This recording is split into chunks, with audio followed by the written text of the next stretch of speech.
The art of screen printing.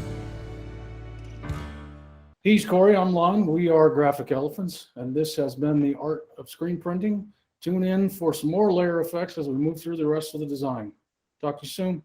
All right, so here's where we left off last. So we have basically all of our bevels in place for the rings, but for the chrome, we had the outside ring and then the gold ring, and those are all pretty much done and ready to go. So I'm going to turn both those off and leave us with our center ring, which had just very little bit of light and shadow on it, because we're going to add textures. And you can see this brushed metal texture was one of the first ones that we worked with. If I turn both of these textures on, I have a light version and a dark version. You can see them appearing now.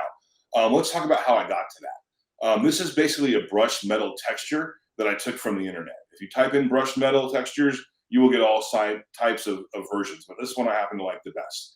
And here's how I usually apply that. So I take something like this that has the information, and I go into levels because I want to reduce some of this information. So if you take your white lever, which is basically your lightest areas, and you move it towards the center, you can see how some of that information is starting to disappear. And if I also bring in some of my dark side, you can see how that's starting to make some of those other lines become much darker. So basically, I start with levels, but I also kind of go into curves as well, because levels makes things go exponentially. So if you change something light, the whole thing increases or decreases. Same thing with the dark side.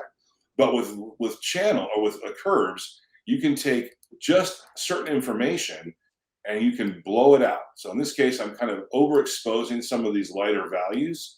And you can kind of see it changing. I'm going to smooth it up just a little bit. And then if I wanted to darken up some of these as well, you can see them changing like that too.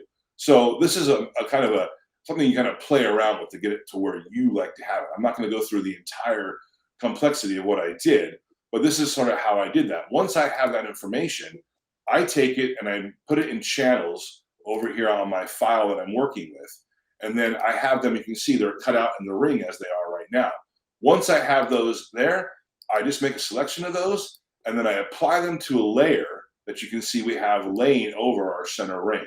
Now, I also change the opacity of both of these textures because I'm still wanting to keep some of that light and shadow in there, but we definitely want to have some of that brush texture working. So this is always better for you when you're creating, but also it's much better for the separation process.